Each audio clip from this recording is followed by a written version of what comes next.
Okay, it's time to look at some one-step equations. So the first thing that we notice here is that it's kind of messy. We have a double sign.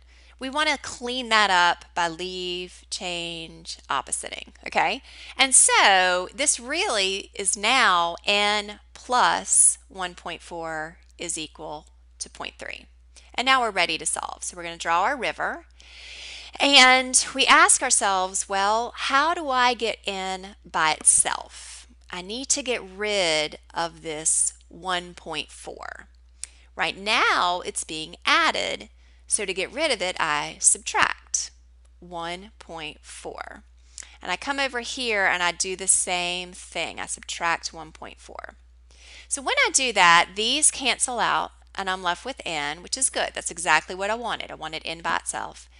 When I come over here, I need to leave change opposite, and then I need to ask myself, what am I really doing? Am I adding or am I subtracting?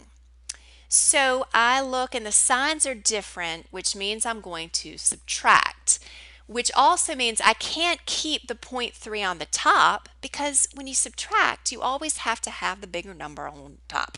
So we're going to have 1.4 minus zero point 0.3 like this. So when I do that, 4 minus 3 is 1.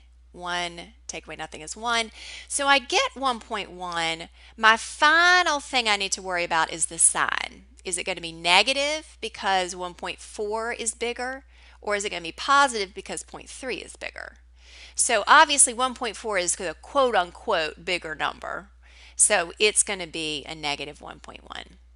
But we're not done yet. We need to now plop this in to n. So with our parenthetical promise, we put negative 1.1 here.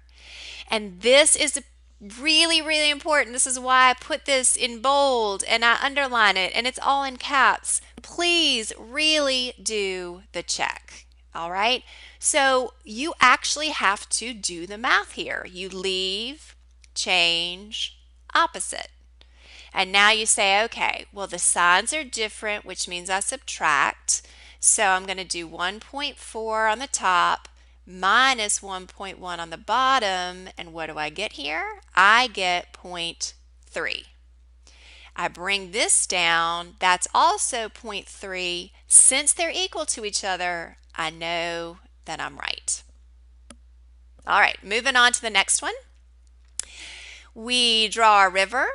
And we need to get x by itself. Right now, 0.5 is being multiplied by it. How do we get rid of multiplication? We divide. So we're going to divide by 0.5 on both sides. These cancel out, and I'm left with x, and I'm left with equals.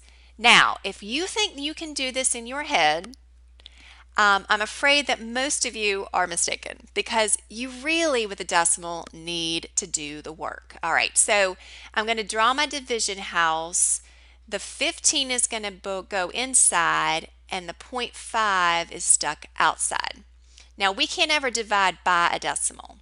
We need to move it over once. Well, we got to do the same thing on the inside.